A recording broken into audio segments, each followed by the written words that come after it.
تو یہ تو کفر ہوگا، کیونکہ یہ قرآن کا انکار ہے۔ اور اگر یہ کہیں کہ وہ جتنے مفسرین محدثین گزرے ہیں ان سب نے ان کو آثار انبیاء میں شمار کیا ہے اور ان کو وہ حصول برکت کا ذریعہ مانتے تھے، تو اگر انہوں نے یہ ان کو ماننا اور لکھا ہے تو پھر ماننا پڑے گا کہ وہ سارے کے سارے مشرک تھے، نعوذ باللہ من ذالک، سوائے یہ 5-7 خوارج علماء کے جن کا دنیا میں اتنا نام لیا جاتا ہے اور ان کے ناموں کی کتابیں دنیا میں مفت تقسیم کی جاتی ہیں چھپوا کر، ان کے سوا باقی سارا جہان ہی مشرک ہو گیا۔ تو ہم تو یہ کہتے ہیں کہ دنیا کے اندر اتنے ارب مسلمان ہیں، تو پھر وہ عرب مسلمان نہیں رہتے، پھر تو صرف 5-7 بندے ہی مسلمان رہتے ہیں۔ اللہ تعالیٰ تو فرماتا ہے میں نے جنت کو بھرنا ہے مسلمانوں سے، بس پھر تو یہ وہ تو رمضان شریف کے اندر مولانا بشیر صاحب رحمۃ اللہ علیہ فرمایا کرتے تھے، وہ تو رمضان شریف کے اندر اپنی مسجد کو نہیں بھر سکتے، تو وہ ساری الی مغفرۃ من ربکم وجنۃ ارضھا السماوات والارض، وہ زمین و آسمان کی چوڑائی سے بھی بڑی جنت جو ہے وہ ان کو کون بھرے گا، وہ کہاں سے بھرے گی؟ تو اس لیے یہ نظریہ بالکل درست نہیں ہے۔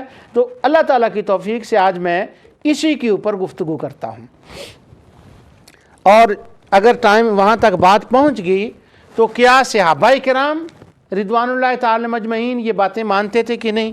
کیونکہ میں آپ کو پچھلے دونوں پروگراموں میں یہ کتاب دکھا چکا ہوں کہ برات الصحابۃ الاخیار من التبرک بالاماکن والآثار، یہ کتاب جو ہے شیخ ربیع بن ہادی عمیر المدخلی کی یہ لکھی ہوئی ہے، اور یہ صاحب جو ہے جامعہ اسلامیہ مدینہ المنورہ کے سابق پروفیسر تھے، انہوں نے بڑی اس کے اوپر محنت کی ہے، اور یہ کتاب اس بارے میں لکھی ہے کہ صحابہ اس سے بری تھے، وہ اخیار تھے، وہ نیک تھے، وہ برکتیں حاصل نہیں کیا کرتے تھے جہاں حضور نبی کریم صلی اللہ علیہ وسلم بیٹھے تھے، یا ان کی اشیاء سے یا ان کے آثار سے، یہ صحابہ نے کبھی کام نہیں کیا۔ تو اگر میں پہنچا تو آج اس کا سلسلہ بھی شروع کریں گے، ورنہ اگلے درس میں انشاءاللہ۔ تو سب سے پہلے میں مشہور 2 باتیں ہیں، ان پر میں زیادہ آپ کا وقت نہیں لوں گا، کیونکہ آپ ان باتوں کو میرے خیال میں الحمدللہ 99% مسلمان ان دونوں دلیلوں کو جانتے ہیں، صرف میں حصول برکت کے لیے ان کی تلاوت کروں گا۔ اللہ تعالی نے ارشاد فرمایا وَقَالَ لَهُمْ نَبِيُّهُمْ إِنَّ آيَةَ مُلْكِهِ أَن يَأْتِيَكُمُ التَّابُوتُ فِيهِ سَكِينَةٌ مِّن رَّبِّكُمْ وَبَقِيَّةٌ تُم مِّمَّا تَرَكَ آلُ مُوسَىٰ وَآلُ هَارُونَ تَحْمِلُهُ الْمَلَائِكَةُ إِنَّ فِي ذَلِكَ لَآيَةً لَكُمْ إِن كُنتُم مُّؤْمِنِينَ۔ اللہ تعالیٰ فرماتا ہے کہ بنی اسرائیل میں یہ ایک واقعہ گزرا کہ وہاں ایک بادشاہ بنا، اس بادشاہ کی کمان میں جہاد ہونا تھا، اللہ تعالیٰ نے جہاد کا حکم دیا، اور اس وقت کے نبی جن کا قرآن میں نئی تاریخوں میں شموئیل علیہ السلام کے نام سے ذکر آتا ہے، اور وہ بادشاہ جو بنا تھا اس کا نام طالوت تھا، جس کے ساتھ ان کی جنگ ہوئی اس کا نام جالوت تھا۔ یہ ساری آیات میں دوسرے پارے کے اخیر میں پورے رکوع میں اس سارے قصے کا ذکر ہے، لیکن میں وہ سارا قصہ ذکر نہیں کرنا چاہتا، چونکہ میں شرک فی التبرک کی بات کر رہا ہوں، تو جو برکت کے حوالے سے بات ہے بس وہی میں عرض کرنا چاہتا ہوں۔ تو اس وقت کے جو نبی تھے انہوں نے یہ کہا کہ ہم اس آدمی کو بادشاہ نہیں مانتے۔ نبی جو تھے اس وقت کے، انہوں نے لوگوں نے جب یہ کہا نا ہم ان کو بادشاہ نہیں مانتے، تو اس وقت کے جو نبی تھے انہوں نے یہ دلیل دی۔ وہ کہنے لگے یہ بادشاہ ٹھیک ہے، اسی کو اللہ نے مقرر کر دیا ہے، اور اس کی دلیل یہ ہے کہ وہ ایک جو تمہارے پاس صندوق تھا، جو بکس تھا، جو تابوت تھا، جس کا نام تابوت سکینہ اس آیت میں بتایا گیا ہے، وہ تم سے چھن چکا ہے، وہ غائب ہو گیا ہے، وہ تابوت سکینہ تمہیں دوبارہ مل جائے گا۔ یہ اس کی دلیل ہے کہ یہ بادشاہ صحیح ہے۔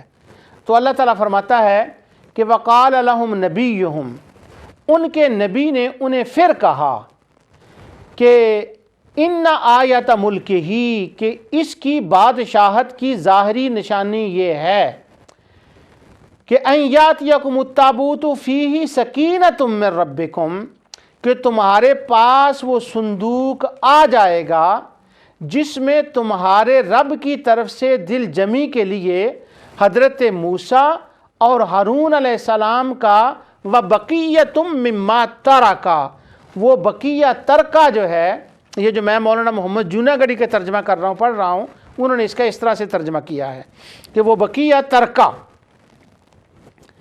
خیر مرضی ان کی، بقیہ ترکہ ہے تحملہ الملائکہ، جسے فرشتے اٹھا کر لائیں گے، یقیناً یہ تمہارے لیے کھلی دلیل ہے۔ اب وہ جو باکس بنی اسرائیل کا تھا اس کے اندر کیا تھا، یہ حافظ صلاح الدین یوسف صاحب جن کے بہت سے شبہات ہیں، یعنی ان کے بڑے شبہات کا میں اس جو ہے ان کا ازالہ کرتا ہوں اسی کے اندر۔ انہوں نے جو اس کی تفسیر کے اندر لکھا ہے، یہ کنگ فہد کمپلیکس کی طرف سے یہ شائع ہوئی ہے، ہر حاجی عمرہ کرنے والوں کو فری دی جاتی ہے، بڑا اس کا چرچہ ہے، ہر گھر میں یہ ہوتی ہے۔ اس کے اندر سے صرف میں یہ پڑھتا ہوں۔ وہ کہتے ہیں صندوق، حافظ صلاح الدین یوسف صاحب لکھتے ہیں صندوق یعنی تابوت جو توب سے ہے، جس کے معنی ہیں رجوع کرنے کے، کیونکہ بنی اسرائیل تبرک کے لیے اس کی طرف رجوع کرتے تھے، بنی اسرائیل تبرک کے لیے اس کی طرف رجوع کرتے تھے۔ انہوں نے کہا ہے کہ یہ بات، یہ جو میں بیان کر رہا ہوں کہ لوگ تبرک کے لیے اس کی طرف آتے تھے، صندوق کی طرف، یہ بات وہ کہتے ہیں میں نہیں کہہ رہا، علامہ قاضی شوکانی نے فتح القدیر کے اندر یہ بات لکھی ہے۔ آگے کہتے ہیں اس تابوت میں حضرت موسیٰ اور ہارون علیہ السلام کے تبرکات تھے، وہ جو میں نے کہا تھا نا مرضی ان کی، وَبَقِيَّةٌ مِّمَّا تَرَكَ آلُ مُوسَىٰ وَآلُ ہارون، اصل میں اس لفظ کا معنی یہ بنتا ہے کہ اس صندوق کے اندر تبرکات تھے حضرت موسیٰ اور ہارون علیہ السلام کے، جس بات کا ان کو زہر کا چمچہ جو ہے نا دعائی کا وہ پی کر قبول کرنا پڑا اور اس کے اندر لکھنا پڑا۔ یعنی پورے قرآن کی تفسیر جو انہوں نے لکھی ہے انہی باتوں کو کفر شرک ہر بات کے اوپر، لیکن یہاں پر ان کو تبرک لکھنا پڑا، ماننا پڑا کہ یہ تبرک ہے۔ وہ کہتے ہیں حضرت ہارون علیہ السلام کے تبرکات تھے اس کے اندر، اور یہ تابوت بھی ان کے دشمن سے ان سے چھین کر لے گئے تھے۔ اللہ تعالیٰ نے نشانی کے طور پر یہ تابوت فرشتوں کے ذریعے حضرت طالوت کے دروازے پر پہنچا دیا، جسے دیکھ کر بنو اسرائیل خوش بھی ہوئے اور اسے طالوت کی بادشاہی کے لیے من جانب اللہ نشانی سمجھا، اور اللہ نے بھی ان سے ان کے لیے اعجاز یعنی آیت اور فتح و سکینت کا سبب قرار دیا۔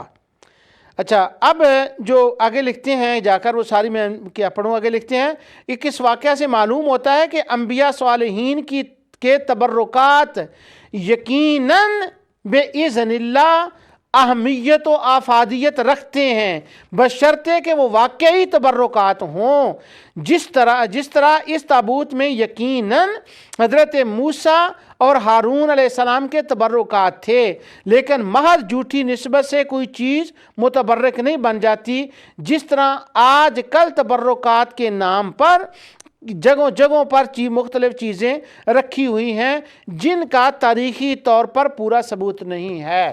جی بالکل، ہمیں آپ سے اتفاق ہے کہ جو جعلی تبرک ہے ہم اس کو تبرک نہیں مانتے، لیکن جو تبرک تاریخی طور سے ثابت ہو جائے وہ تبرک بنتا ہے۔ حافظ صلاح الدین یوسف کی تفسیر کے بعد مجھے کسی حوالے کی ضرورت نہیں ہے، لیکن پھر بھی میں یہ بات بتا دوں، امام طبری سے لے کر علامہ شوکانی تک جتنے وہ مفسرین دنیا سے گزرے ہیں، ہر ایک نے اس کی تفسیر میں یہی کچھ لکھا ہے کہ نبیوں کے جسم سے متعلقہ وہ چیزیں تھیں جو باکس کے اندر تھیں۔ حضرت موسیٰ علیہ السلام کے نالین تھے، جو منسلوہ اترتا تھا اس کا ٹکڑا بھی تھا، انہوں نے بھی اس کا ذکر کیا ہے، وہ منسلوہ کا ٹکڑا بھی تھا، ان کے کپڑے بھی تھے، حضرت موسیٰ کا عصا بھی تھا۔ تو یہ لکھتے ہیں یہ سارے آثار انبیاء تھے، اور اللہ تعالیٰ نے فرمایا جن آثار سے تم برکت لیتے ہو، اور جو وہ تابوت سکینہ کے اندر ہیں، وہ برکت والا تابوت تمہارے سامنے آ جائے گا اور اس سے تمہیں برکت برکت ملے گی، تمہیں فتح یابی مل جائے گی۔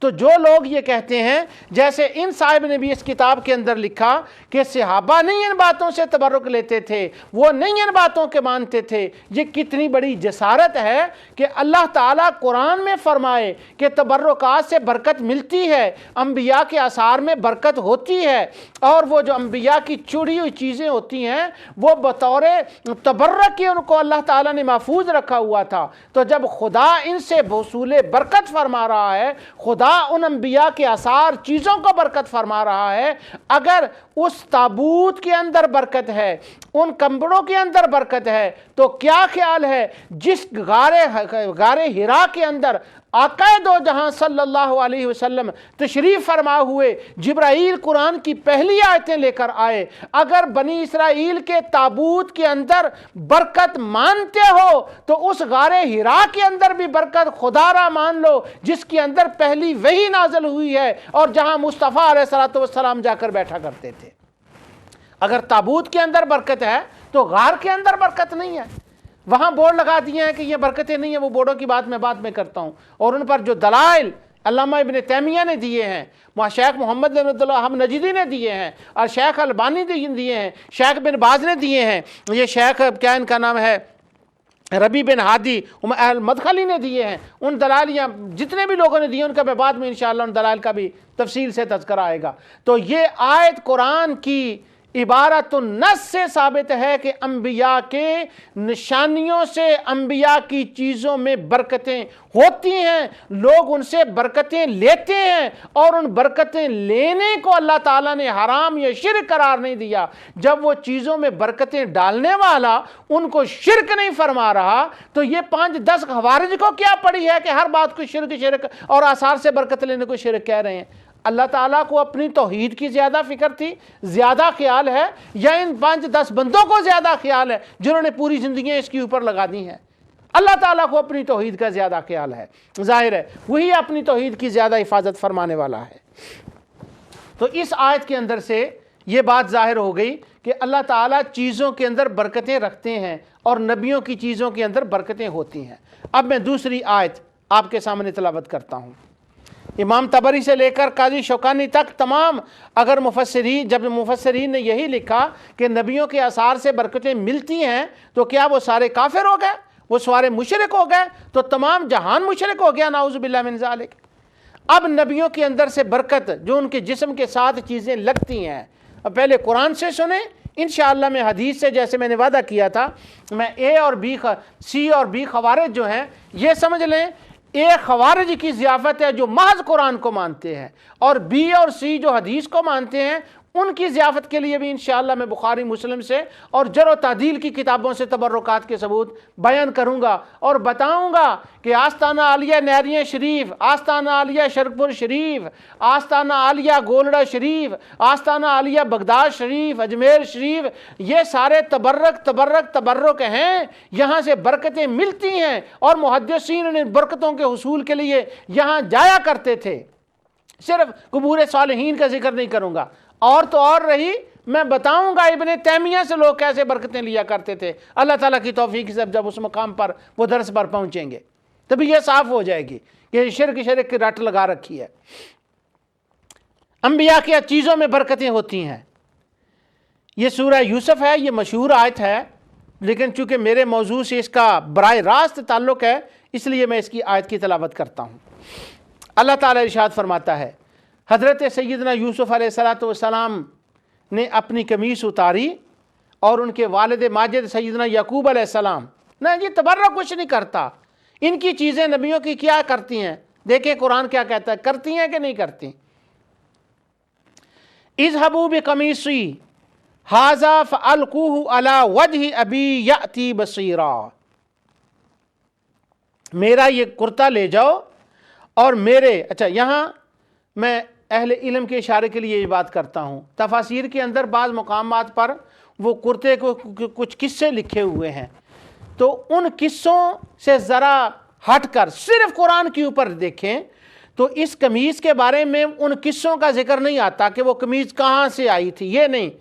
اس کے اندر جو لفظ ہے قرآن کے اندر، اللہ تعالیٰ فرماتا ہے اذهبوا بقمیصی، قمیص سی، یوسف علیہ السلام کہتے ہیں یہ میری قمیص ہے، یہ میری قمیص ہے، میرے تن سے لگی ہوئی ہے، میری پہنی ہوئی ہے، باہر سے نہیں آئی، میری قمیص ہے یہ، اور کیا کرو اس کو لے جاؤ اور میرے والد کے منہ پر ڈال دو کہ وہ دیکھنے لگیں گے۔ اللہ اکبر!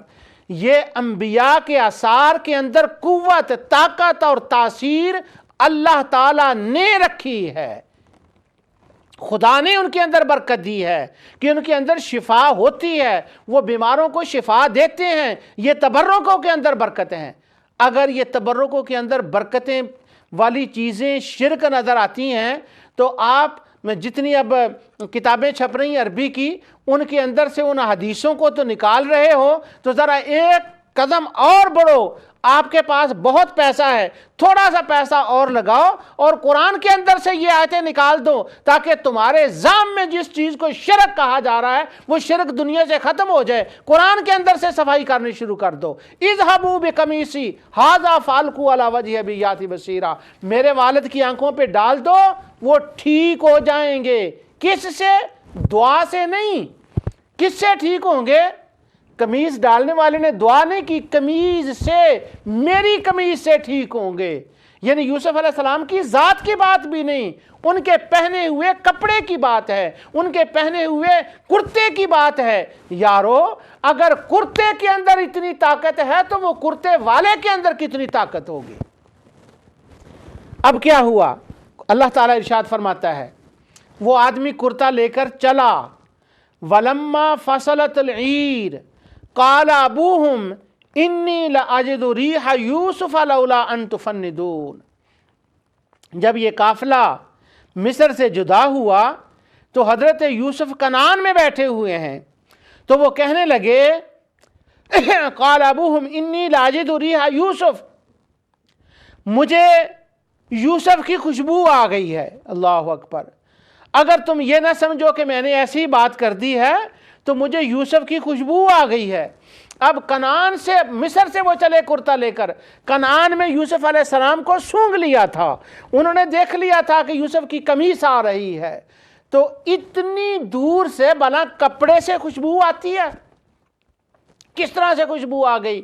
معلوم ہوا کہ حضرت یوسف علیہ السلام کی خوشبو یوسف علیہ السلام کو آگئی آثار نبی سے۔ میرے والد صاحب رحمۃ اللہ علیہ، اللہ تعالیٰ ان کی قبر پہ رحمت کاملہ نازل فرمائے، وہ پڑھے ہوئے نہیں تھے لیکن قرآن کی اس آیت سے ان کو عشق تھا۔ جب بھی یہ آیت وہ پڑھتے سنتے، کوئی بیان کرتا تو ان کی آنکھوں سے آنسو آ جاتے۔ اس کی ایک خاص وجہ تھی جو میں بیان نہیں کرنا چاہتا، کہ ان کی آنکھوں سے آنسو آ جاتے جب بھی یہ قرآن کی یہ آیت تلاوت کرتے کہ یوسف علیہ السلام وہاں سے ان کا کرتا چلا تو یعقوب علیہ السلام فرمانے لگے مجھے یوسف کی خوشبو آ گئی ہے۔ اب وہ کرتا لے کر کنعان میں پہنچے تو اللہ تعالیٰ فرماتا ہے فَلَمَّا أَن جَاءَ الْبَشِيرُ أَلْقَاهُ عَلَى وَجْهِهِ فَارْتَدَّ بَصِيرًا، جب وہ خوشخبری دینے والا پہنچ کر ان کے منہ پر کرتا ڈالا تو اسی وقت پھر وہ سے بینا ہو گئے۔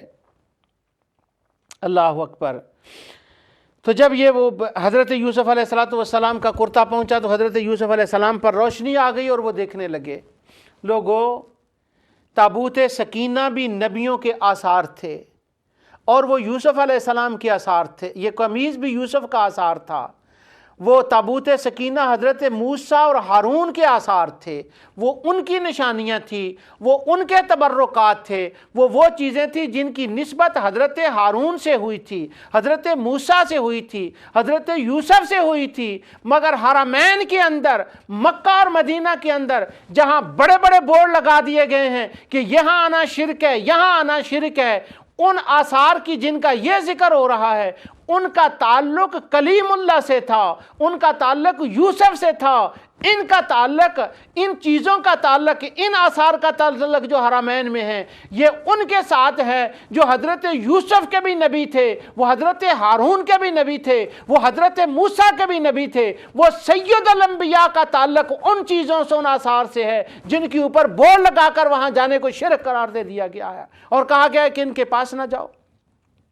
اور دلیل کیا دی جاتی ہے؟ کمزور ترین دلیل اس کا بھی میں ذکر کرتا ہوں اگلے درس میں اللہ تعالیٰ کی توفیق سے۔ تو یہ آثار انبیاء قرآن سے ثابت ہیں اور ان کے اوپر شرک کہا جا رہا ہے۔ اور بدقسمتی یہ کہ جب ہمارا ذکر کیا جاتا ہے تو کہا جاتا ہے ان کو قرآن نہیں آتا، ان کو حدیث نہیں آتی، ان کو کچھ پتہ نہیں، اس لیے یہ بیچارے ہیں۔ ہم پر ترس کیا جاتا ہے، ہمارے لیے دعائیں کی جاتی ہیں کہ ان کے لیے دعا کرو ان کو قرآن آ جائے۔ ہم کہتے ہیں ہاں قرآن آ جائے، قرآن ٹھیک ہے، قرآن آئے، آپ دعا کریں ہمارے لیے، لیکن آپ کے لیے ہم دعا کرتے ہیں آپ کو فہم قرآن آ جائے۔ یہاں نور ٹی وی کے اوپر ایک ہمارے بزرگ تھے، اب کافی دنوں سے ان کو نہیں دیکھا، وہ غالباً قبلہ پیر علاؤ الدین صدیقی صاحب نے، میں نے سنا ان کو پاکستان بلا لیا، وہ دبئی سے آئے ہوئے تھے۔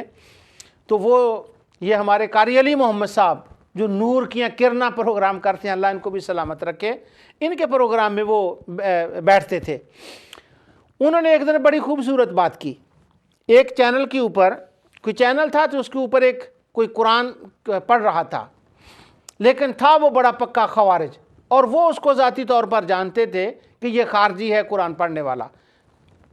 جب وہ قرآن کی آیتیں پڑھ رہا تھا، آیتوں کے اوپر آیتیں پڑھتا جا رہا تھا، تو ایک صاحب پاس بیٹھے ہوئے تھے، وہ کہنے لگے دیکھیں یہ کتنا قرآن پڑھ رہا ہے۔ تو وہ بزرگ جو ہیں ہمارے، وہ فرمانے لگے، اس وقت میرے ذہن میں ان کا نام مستحضر ہو گیا، وہ آ نہیں رہا، بہت اچھے بزرگ ہیں ماشاءاللہ، ابھی وہ آ گیا تو میں ان کا نام لے دیتا ہوں۔ تو جو کہنے لگے، وہ صاحب کہنے لگے دیکھو کتنا قرآن پڑھ رہا ہے، کسی چینل پر وہ قرآن پڑھ رہا تھا۔ تو وہ جو ہمارے بزرگ تھے وہ کہنے لگے ان کے لیے دعا کریں کہ خدا نے ان کی زبان پر تو قرآن جاری کیا ہے، ان کے حلق کے نیچے بھی قرآن اتار دے۔ تو ہم آپ کے لیے دعا گو ہیں کہ قرآن تو آپ پڑھتے ہیں، قرآن کا نام بھی لیتے ہیں، آپ کے حلق کے نیچے بھی قرآن چلا جائے، پر لگتا مشکل ہے۔ کیوں کہ نبی اکرم نور مجسم صلی اللہ علیہ وسلم نے فرما دیا تھا کہ خارجی قرآن بہت پڑھیں گے لیکن حلق سے اوپر ہوگا، وہ نیچے نہیں جائے گا، قرآن کو گھٹ گھٹ پئیں گے، قرآن کریں گے، لیکن قرآن نیچے نہیں جائے گا۔ نیچے کیسے نہیں جائے گا؟ اس لیے کہ صاحب قرآن سے ان کا تعلق نہیں جڑا ہوگا۔ جب قرآن والے سے لنک ٹوٹ جائے تو زبان کے اوپر تو قرآن چلے گا، حلق سے نیچے قرآن نہیں جائے گا۔ تو یہ قرآن ہی تو میں پڑھ رہا ہوں، ان کو قرآن نہیں آتا، تو طبیعت سکینہ قرآن ہی تو ہے، قمیص سکینہ قرآن ہی تو ہے، وبارکنا علیہ علیہ صحاب یہ قرآن ہی تو ہے، ابراہیم کی ذات بابرکت ہے یہ قرآن ہی تو ہے، اسماعیل کی کو بابرکت ذات یہ قرآن ہی تو ہے، حضرت ایوب علیہ السلام کا ارکض برجلہ کا، انہوں نے پاؤں مبارک مارا، چشمہ نکلا، اس چشمے میں شفا آ گئی، یہ قرآن ہی تو ہے، قرآن نہیں تو اور کیا ہے۔ تو یہ تھا سارا ان کی ضیافت کے لیے کہ آثار انبیاء میں برکتیں ہوتی ہیں۔ اب میں ذرا تھوڑا سا بی اور سی جو خوارج ہیں ان کے لیے چند احادیث جو ہے میں وہ بیان کر دوں، چونکہ بات ہے صحابہ کی۔ اب ہر صحابی کا نام تو قرآن میں نہیں آئے گا، تو ان کا ذکر تو نہیں کہ صحابہ کے نام، اب لازماً اس کے لیے ہمیں حدیث میں جانا پڑے گا۔ تو یہ میں ایک خوارج سے معذرت کرتا ہوں کہ آپ کے لیے یہ نہیں ہے، یہ صرف بی اور سی ہمارے دوسرے دوستوں کے لیے ہے۔ سب سے پہلے جو میں آپ کے لیے حدیث پیش کر رہا ہوں، اس حدیث پیش کرنے سے پہلے تاکہ وہ ان کے لیے بھی کچھ ہو جائے، یہ میں قرآن سے ہی شروع کر دیتا ہوں۔ ہے تو وہ حدیث ہے لیکن چونکہ اس کا کچھ ریفرنس قرآن میں ہے اس لیے اس کی تفسیر حدیث سے کر دیتا ہوں۔ یہ سورہ ہجر ہے اور اللہ تعالیٰ نے اصحاب ہجر کا ذکر فرمایا۔ اللہ تعالیٰ ارشاد فرماتا ہے وَلَقَدْ كَذَّبَ اصحاب الحجر المرسلین وآتیناہم آیاتنا فکانوا عنہا معرضین۔ اللہ تعالیٰ فرماتا ہے اور ہجر والوں نے بھی رسولوں کو جھٹلایا۔ یہ مولانا محمد جوناگڑھی کا ترجمہ کر رہا ہوں، بعض میں کہہ دیتے ہیں جی وہ تو شاید ترجمہ ایسا نہیں تھا، میں نے کبھی اپنی طرف سے ترجمہ کیا ہی نہیں اور مجھ میں تو اہلیت ہی نہیں ہے کہ میں خود ترجمہ قرآن کا کر لوں، میں تو کر ہی نہیں سکتا، میں تو پڑھتا ہوں، صرف پڑھ کر سنا دیتا ہوں آپ کو۔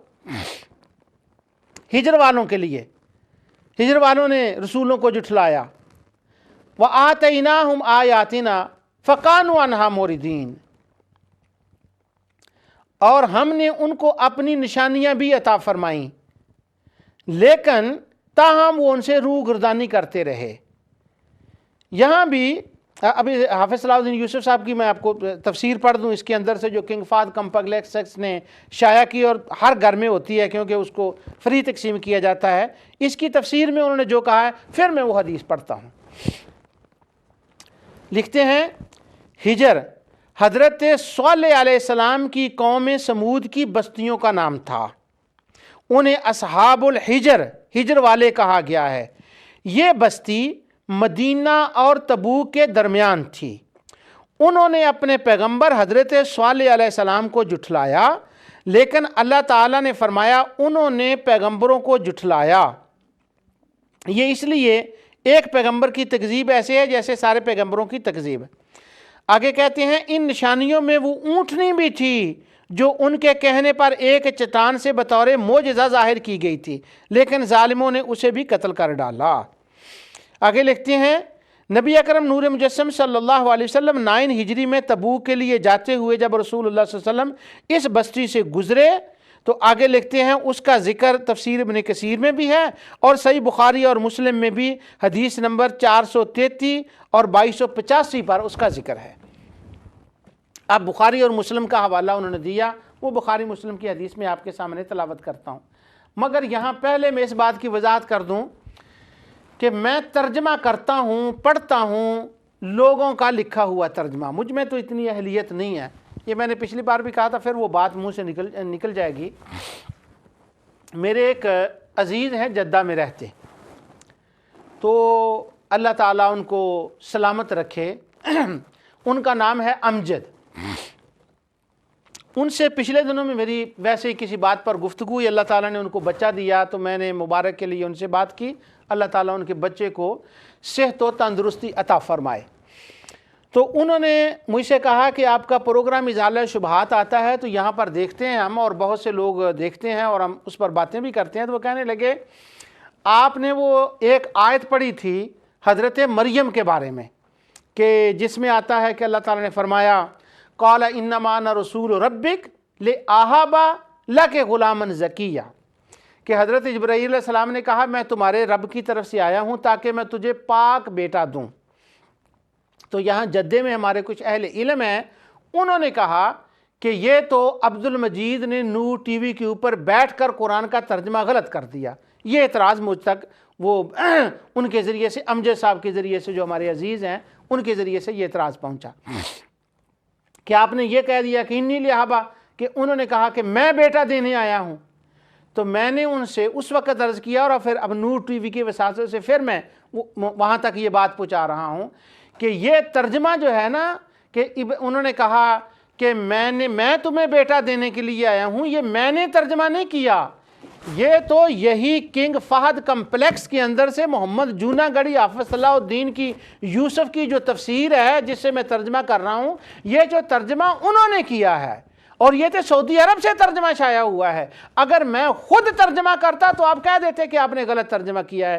تو میرے بھائی جدہ والوں، جو لوگ کہتے ہیں کہ اس نے ترجمہ اس آیت کا غلط کیا، یہ میں نے نہیں کیا، یہ تو سعودی عرب سے ترجمہ ہو کر، جدہ سے تو ترجمہ ہو کر آیا ہے، اسی کو تو میں کر رہا ہوں. اگر یہ غلط ہے تو وہاں سے آیا ہے. لیکن اس کے علاوہ امام طبری سے لے کر قرطبی تک، امام قاضی شوکانی تک، یہ ترجمہ نہیں، کسی کا بھی ترجمہ اٹھا کر دیکھ لیں، عربی زبان کا عربی سے عربی میں ترجمہ ہوا ہو، فارسی میں ترجمہ ہو، سب نے یہی ترجمہ کیا ہے. انگلش والوں نے بھی یہی ترجمہ کیا ہے. ہاں، عبداللہ یوسف علی نے کا ترجمہ جو سعودی عرب سے شائع ہوا ہے اس میں ذرا گڑبڑ کرنے کی کوشش کی گئی ہے کہ انی لیہب لک غلاما زکیہ، کہ میں تجھے پاک بیٹا دینے کے لیے آیا ہوں. اس میں کہا گیا ہے کہ میں اناؤنسمنٹ کرنے کے لیے آیا ہوں کہ اللہ تمہیں بیٹا دے گا. تو وہ بریکٹ میں اناؤنسمنٹ کر دیا ہے کہ I came to announce this so Allah gave grant you son. نہیں، اللہ تمہیں بیٹا، تو اناؤنس بریکٹ میں کچھ ایسا کر دیا. تو یہ ان کا ترجمہ. تو مجھے اس وقت یہ بات یاد آئی، میں ان کو یہ بات نہیں سنائی، لیکن اب میں نور ٹی وی پر یہ بات سنا رہا ہوں کہ ترجمہ میں کسی کا لیا ہوا کرتا ہوں. جب میں شرک پرشی میں زیر تعلیم تھا تو اس زمانے میں وہاں پر ایک ہمارے بڑے فاضل عالم تھے، اکابر دوست تو نہیں، وہ تو اکابر علماء میں سے تھے. وہ تقریر کے لیے آیا کرتے تھے. میرے استاد سے جو جامعہ حضرت میاں صاحب میں پڑھاتے تھے، سید مزمل حسین شاہ صاحب، دامت برکاتہم العالیہ، بہت اہل علم میں سے تھے، ان کے وہ دوست تھے، ان کا نام تھا مولانا محمد فاضل صاحب۔ معلوم نہیں اب وہ دنیا میں زندہ ہیں یا تشریف لے گئے ہیں، اگر زندہ ہیں تو اللہ تعالیٰ ان کو صحت تندرستی عطا فرمائے، اگر چلے گئے ہیں تو وہ اللہ ان کی بخشش فرمائے۔ شرک شیف میں سے اگر میں کچھ سننے والوں میں ان کو جانتا ہو کہ ان کی کیا کیفیت ہو، مجھ تک ان کے حال پہنچا دیں، کیونکہ یہ ان کی بات میں کر رہا ہوں کہ وہ زندہ ہیں یا چلے گئے ہیں، اللہ عالم۔ وہ آیت میرے بچپن کی انہوں نے تقریر کی، تو انہوں نے یہ خوبصورت بات کی جو میرے اس حوالے سے وہ بات میں آپ کو سنانا چاہتا ہوں۔ وہ کہنے لگے کہ کچھ شرک شریف کے لوگ اندر ایسے تھے کہ خاص طبقہ تھا جو حضرت عمر فاروق رضی اللہ تعالی عنہ کے ایمان کو نہیں مانتے تھے، وہ کہتے تھے وہ مسلمان ہی نہیں، نعوذ باللہ، اور یہ طبقہ صرف شرک شریف میں نہیں دنیا بھر میں پایا جاتا تھا۔ تو ان کے اس سوال کا وہ جواب دینے لگے، تو وہ کہنے لگے کہ ایک مثال دی انہوں نے تقریر فرماتے ہوئے، مولانا محمد فاضل صاحب دامت برکاتہم العالیہ نے، وہ کہنے لگے کہ نبی کریم صلی اللہ علیہ وسلم نے دعا مانگی تھی حضرت عمر رضی اللہ تعالیٰ کے لیے کہ یا اللہ ان کو مسلمان کر دے، تو ان کی دعا کے اوپر وہ مسلمان ہوئے۔ تو جس طبقہ سے وہ مخاطب تھے ان کی کتابوں کے بھی انہوں نے ایک دو کے حوالے دیے کہ ان کی کتاب میں بھی یہ بات لکھی ہے۔ تو وہ کہنے لگے، انہوں نے مثال یوں دی جو مجھے بڑی پسند اور آج تک یاد ہے۔ وہ کہنے لگے یہ میرے پاس ایک ہمارے استاد تھے قاری صاحب، وہ بیٹھے ہوئے تھے، تو وہ قاری حیدر علی مجاہد صاحب بیٹھے ہوئے تھے ان کے ساتھ، وہاں بیٹھے ہوئے تھے اسی مجلس کے اندر۔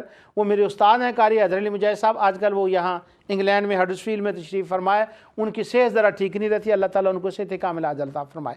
تو وہ کہنے لگے یہ قاری صاحب بیٹھے ہوئے ہیں، اگر میں ان سے کہوں کہ مجھے 1 روپیہ دیں، تو اس زمانے میں، جس زمانے کی میں بات کر رہا ہوں میرے طالب علمی میں، اس وقت وہ پاکستان میں جو سکہ تھا 1 روپے کا وہ چلتا تھا۔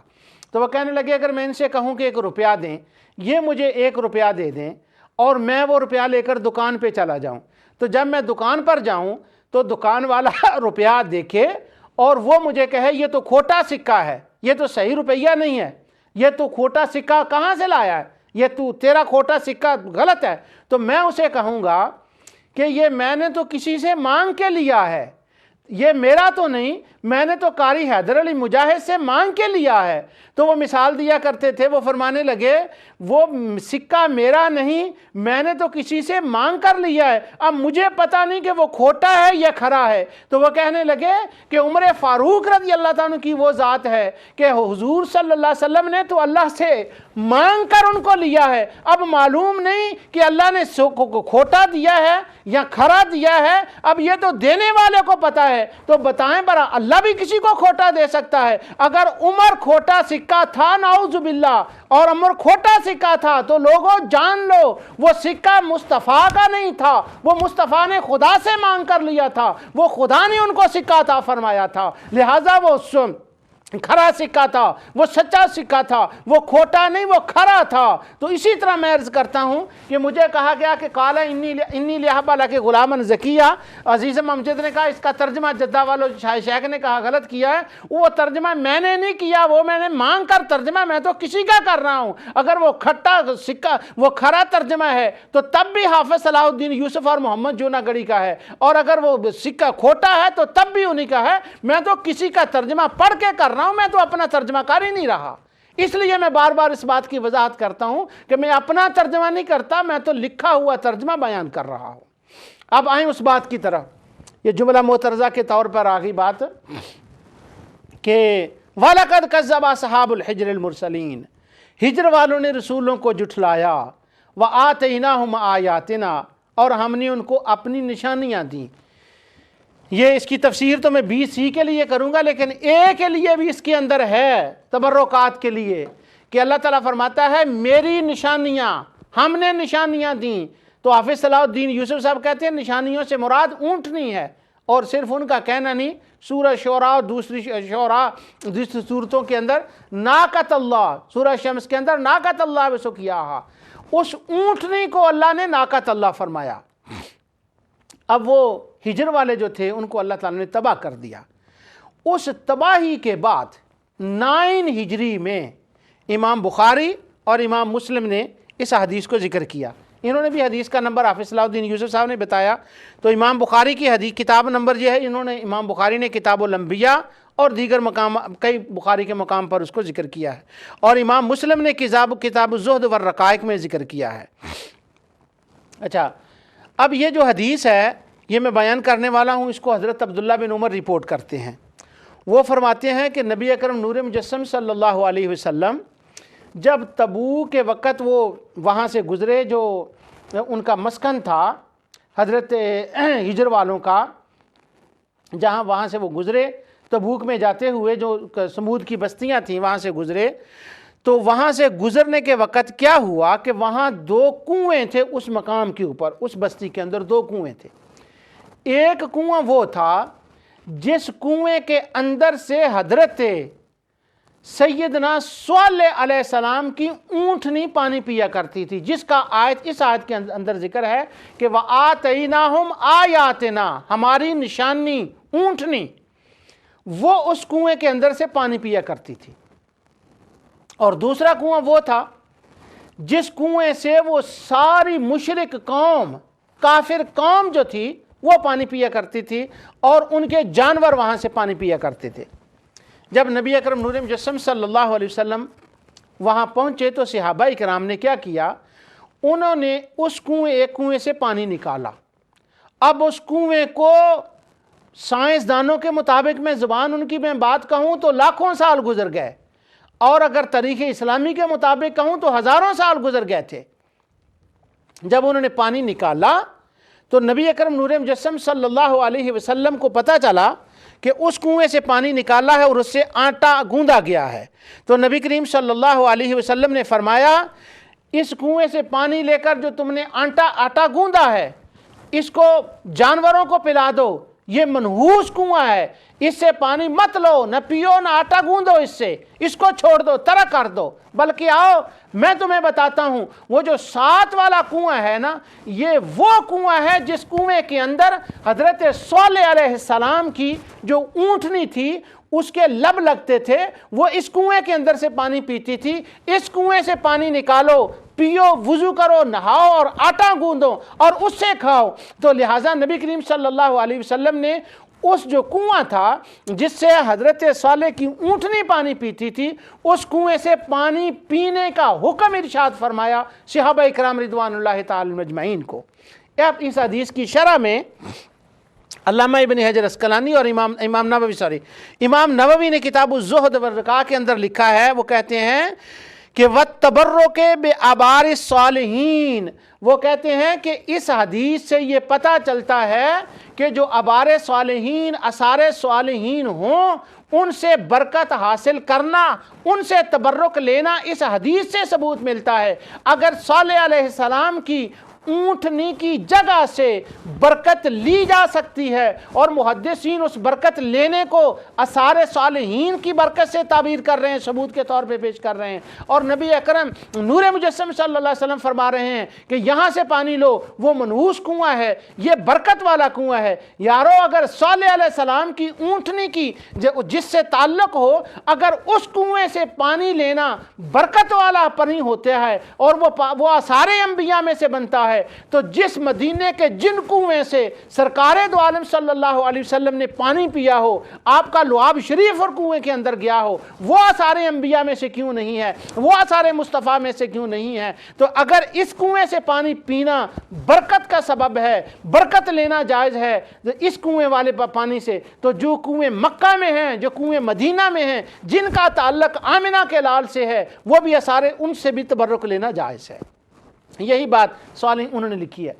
اس حدیث کی شرح میں ایک روایت ذکر کی ہے علامہ ابن حجر اسقلانی نے فتح الباری کے اندر، اور وہ روایت آپ سنیں گے تو آپ کا ایمان تازہ ہو جائے گا، اور میرے ایمان کو الحمدللہ حرارت ملی، اہل محبت کے ایمان کو حرارت ملے گی اس سے۔ ہاں، خارجیوں کو تبرک نہیں ملتا، اس کے اوپر میں نے روایتیں کوٹ کی ہیں جرح و تعدیل کے اندر سے، وہ ابھی میں آپ کو اگلی نشست میں سناؤں گا۔ خارجیوں کے لیے تبرک نہیں ہوتا، یہ صرف اہل محبت کے لیے ہوتا ہے۔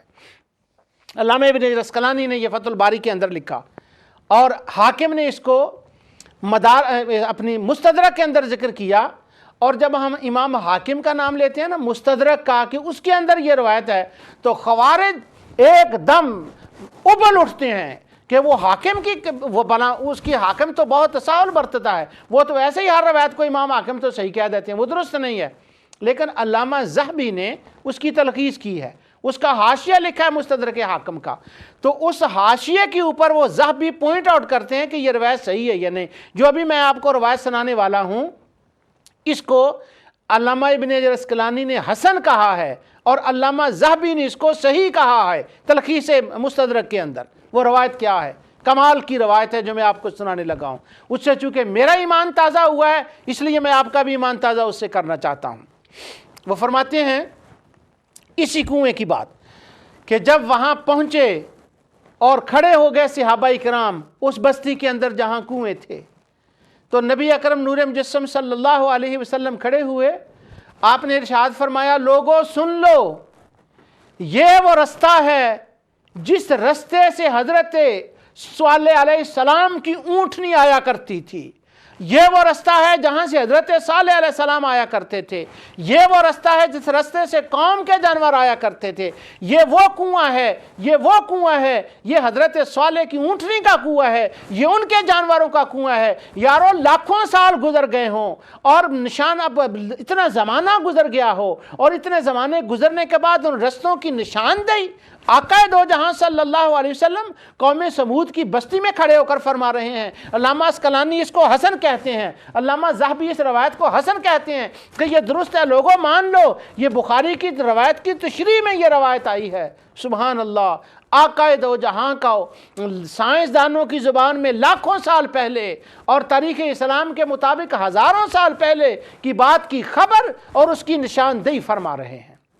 اور یہ بھی فرما رہے ہیں کہ یہ کنواں اونٹنی کا ہے، یہ کنواں ان کا ہے. اس وقت جبرائیل علیہ السلام نے آ کر، ابھی قرآن کی آیت تو نہیں آئی تھی، یہ کس نے بتا دیا کہ وہ کنووں کی بات کریں؟ تو نبی اکرم نور مجسم صلی اللہ علیہ وسلم نے وہاں سے پانی لینا حکم دیا. اور وہ جو لوگ تھے ان کے نبی کریم صلی اللہ علیہ وسلم نے فرمایا کہ یہ دوسرے کنواں منحوس ہے، اس سے تبرک نہ لو. یہی جو میں نے آیت کریمہ پڑھی ہے وَلَقَدْ كَذَّبَ أَصْحَابُ الْحِجْرِ الْمُرْسَلِينَ، آیت نمبر 80 سورہ ہجر کی، اسی کی تفسیر میں یہ امام قرطبی نے لکھا ہے. وہ فرماتے ہیں کہ چونکہ وہ کنواں منحوس تھا، وہاں وہ کافر جو تھے وہ اس سے پانی لیتے تھے اور یہ کنویں سے وہ اونٹنی پانی پیتی تھی، تو اس سے وہ فرماتے ہیں کہ یہ دلیل علی التبرک بآثار الانبیاء والصالحین. امام قرطبی کہتے ہیں یہی تو دلیل ہے کہ انبیاء صالحین کے آثار جو ہیں، جو ان کی چھوڑی ہوئی چیزیں ہیں، ان سے تبرک لینا، ان سے برکت حاصل کرنا یہ جائز ہے.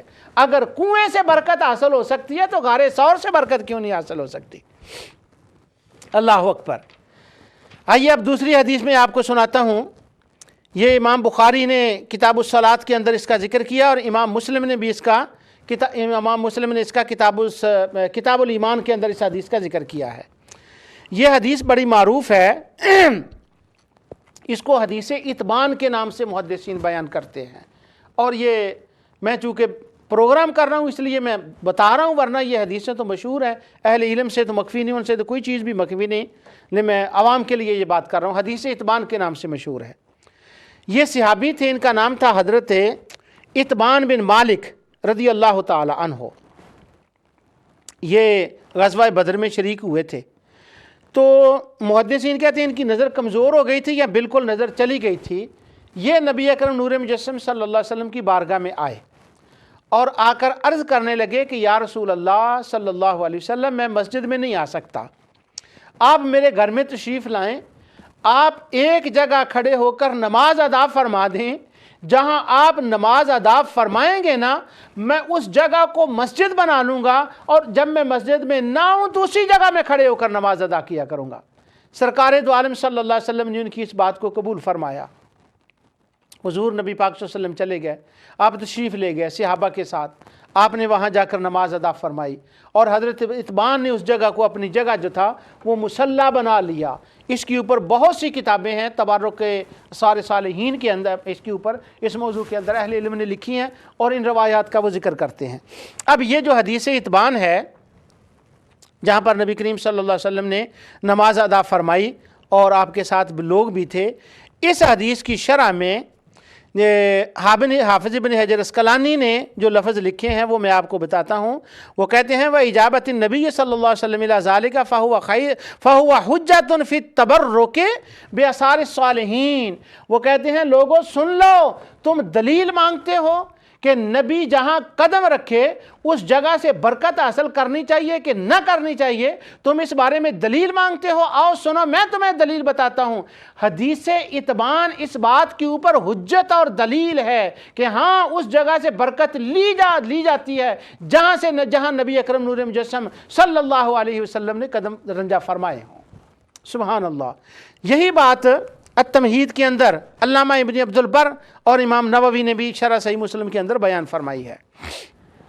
تو یہ احادیث وہ ہیں جن سے ہم نبی پاک صلی اللہ علیہ وسلم کے تبرک سے دلیل لیتے ہیں. یہاں پر اب دوسری حدیث جو ہے، یہ بھی امام بخاری نے اس کا ذکر کیا ہے اور بڑی زبردست قسم کی یہ حدیث ہے. سبحان اللہ.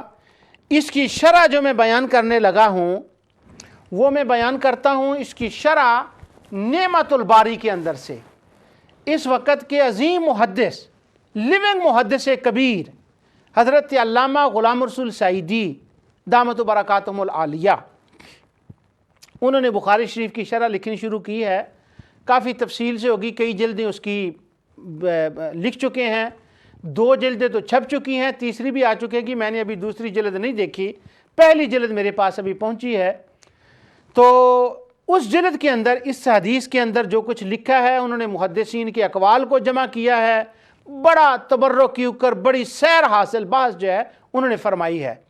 اب وہ حضرت ابو جحیفہ رضی اللہ تعالیٰ کی حدیث ہے اور یہ کتاب الوضو کے اندر ہے. امام بخاری اس کو لائے ہیں اور امام حضرت علامہ سعیدی صاحب نے اس سے پہلے ایک حدیث ہے اس کو اس کے ساتھ جوڑ دیا اور دونوں حدیث کی کٹھی شرح بیان کی ہے. اور میں نعمت الباری سے، علامہ سعیدی صاحب کی نعمت الباری شرح صحیح بخاری سے اس کو بیان کر رہا ہوں.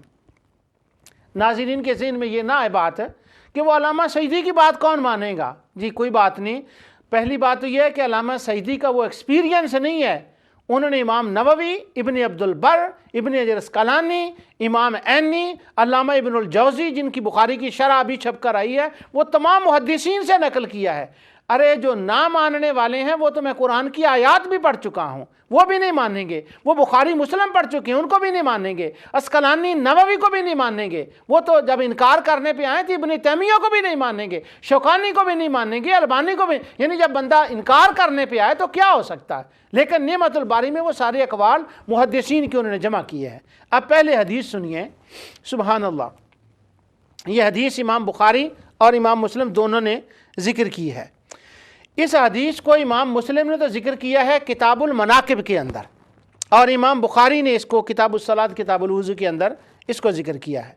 یہ ابو جحیفہ رضی اللہ تعالیٰ عنہ اس کے راوی ہیں. وہ فرماتے ہیں کہ نبی اکرم نور مجسم صلی اللہ علیہ وسلم مکہ مکرمہ کے باہر ایک مقام پر ٹھہرے. آپ تمبو کے اندر، ٹینٹ کے اندر تشریف فرما تھے. ایک سرخ خیمہ تھا. سبحان اللہ. اب وہ حدیث تابعی کو بیان کر رہے ہیں تو وہ منظر کو پیش کر رہے ہیں. وہ کہتے ہیں میری آنکھوں کے سامنے آج بھی وہ منظر ہے جب حضور خیمے میں تشریف فرما تھے اور حضرت سیدنا بلال رضی اللہ عنہ ایک برتن میں پانی ڈال کر لائے کہ نبی اکرم نور مجسم صلی اللہ علیہ وسلم اس سے وضو فرما لیں. تو وہ جو پانی تھا جب وہ لے کر آئے تو حضور نے اس سے وضو فرمایا. جب وہ وضو فرمایا تو وہ جو برتن تھا پانی کا، اس پانی کے اندر سے برتن میں پانی بچ گیا. جب وہ پانی بچ گیا، وہ پانی حضرت بلال باہر لے کر آئے اور صحابہ دیکھ رہے ہیں کہ یہ وہ پانی ہے جو نبی کریم صلی اللہ علیہ وسلم کے وضو کرنے سے بچا ہوا پانی ہے. جب وہ پانی باہر لے کر آئے حضرت بلال رضی اللہ تعالیٰ عنہ، تو لوگ جھپٹ پڑے اس پانی کے اوپر کہ یہ وہ پانی ہے جو نبی اکرم نور مجسم صلی اللہ علیہ وسلم کے وضو کے لیے استعمال ہوا ہے. تو وہ پانی کے اوپر جھپٹ پڑے، وہ پانی لینے لگے. انہوں نے پانی لیا تو کچھ تو اس پانی کو پینے لگے، کچھ اپنی جسم مبارک کے اوپر اس کو لگانے لگے۔ بس صحابہ کا ایک عجیب عشق اور محبت کا منظر آ گیا۔ اس عشق اور محبت کے منظر کو وہ دیکھنے والا تھا حضرت جو جحیفہ فرماتے ہیں کہ وہ بلال سے پانی لیتے اور جسموں کے اوپر مر رہے تھے۔ اللہ اکبر۔ جب وہ اپنے جسموں کے اوپر مر رہے تھے، اب اس حدیث کی شرح میں سبحان اللہ علامہ ابن حجر اسقلانی لکھتے ہیں کہ وہ فی الحدیث من الفوائد، اس حدیث کے فوائد میں سے یہ ہے کہ اس سے یہ نکلتا ہے کہ جس چیز کو صالحین نے مس کیا ہو اس چیز سے برکت حاصل کرنا جائز ہے، جس کو مس کیا ہو صالحین نے، صرف انبیاء کی وہ بات نہیں کر رہے۔ اسی طرح امام نووی کا بھی وہ بیان کرتے ہیں کہ انہوں نے بھی اس کا یہ ذکر کیا ہے کہ ہاں جس چیز سے نبی کا امام نووی فرماتے ہیں کہ وہ بچا ہوا پانی سے وہ برکت حاصل کر رہے تھے، تو اس سے ثبوت ملتا ہے کہ جس پانی کو پیا ہو یا جس پانی کو مس کیا ہو صالحین نے، انبیاء صالحین نے، اس سے برکت لینی جائز ہے۔ سبحان اللہ۔ تو قرآن کریم کی آیات اور چند احادیث مصطفیٰ صلی اللہ علیہ وسلم میں نے آپ کے سامنے اس نشست کے اندر بیان کی ہیں، جن سے یہ آپ کو بتایا کہ اس کے اندر برکت لینی جائز ہے۔ علامہ سعیدی صاحب کا یہ میں بتا رہا تھا، انہوں نے اس روایت کے ابو جحیفہ والی روایت کے ساتھ کیا بات ملائی ہے نعمت الباری کے اندر۔ اس سے پہلے کتاب الوضو میں وہ حدیث گزری ہے جس کے راوی حضرت ابو موسیٰ رضی اللہ تعالیٰ عنہ ہے۔ وہ روایت بخاری میں کئی مقامات پر آئی ہے۔ علامہ سعیدی نے ذکر کیا کہ یہ کئی مقامات پر جس پہ وہ تخریج کی انہوں نے اس حدیث کے کہاں کہی ہے۔ اس حدیث کے الفاظ بڑے کمال کے ہیں۔ وہ یہ ہیں کہ نبی کریم صلی اللہ علیہ وسلم نے حضرت ابو موسیٰ سے فرمایا، اے ابو موسیٰ پانی لاؤ۔ وہ پانی لے کر آئے برتن میں، تو نبی کریم صلی اللہ علیہ وسلم نے اپنے ہاتھ مبارک اس برتن کے اندر دھوئے۔ لوگوں سنو کس کو محبت کہتے ہیں۔ حضور نے اپنے ہاتھ دھوئے، پھر آپ نے اپنا چہرہ مبارک دھویا، اپنے پہلے کیا کیا، اپنے کلی مبارک کی، چہرہ دھویا، کلی مبارک کی، اور وہ جو کلی کا پانی تھا آپ کا کلی شریف کا، وہ پانی آپ نے اس برتن کے اندر پھر ڈال دیا۔ اب ڈالنے کے بعد حضور نے حضرت بلال کو اور ابو موسیٰ اشعری کو فرمایا یہ پانی پی لو، یہ لے لو۔ انہوں نے وہ پانی لیا اور وہ پی لیا۔ یہ حدیث لانے کے بعد علامہ سعیدی، علامہ اسقلانی اور امام عینی اور ابن عبد البر تمام محدثین کا قول لاتے ہیں۔ وہ فرماتے ہیں کہ نبی کریم صلی اللہ علیہ وسلم نے پانی اپنا جو غسالہ شریف تھا، اپنی کلی شریف کا پانی جو تھا، وہ اس لیے ان کو دیا تاکہ اس پانی میں جو برکت آ گئی تھی وہ برکت صحابہ کے اندر چلی جائے۔ ایجاد البرکہ کا لفظ علامہ اسقلانی نے لکھا ہے کہ حضور برکت کو وجود میں لانا چاہتے تھے۔ تو معلوم یہ ہوا کہ صحابہ اکرام رضوان اللہ اجمعین حضور کے غسالہ شریف سے برکت لیتے تھے۔ اب یہ شیخ جو ہیں عمیر جو ہیں، انہوں نے لکھا کہ صحابہ نہیں یہ کام کرتے تھے۔ ابھی میں اور حدیثیں بھی اگلے درس میں بتاؤں گا، صحابہ نہیں کرتے تھے۔ اگر صحابہ نہیں کرتے تو یہ کیا ہوا؟ تو معلوم یہ ہوا کہ نبی اکرم نور مجسم صلی اللہ علیہ وسلم برکت دیتے تھے، وہ برکت تھے اور صحابہ ان سے برکت لیتے تھے۔ ان کے آثار سے برکت لینے کے بارے میں میں نے دو چند چیزیں بیان کی۔ انشاءاللہ آئندہ درس میں صحابہ کرام کے برکت لینے کے بارے میں اور میں تفصیل سے عرض کروں گا۔ جو کچھ میں نے بیان کیا اللہ تعالیٰ اپنی رحمت کے صدقے سے اس کو قبول فرمائے، اور جو مجھ سے لغزش ہے اس کو معاف فرمائے۔ وما علینا الا البلاغ۔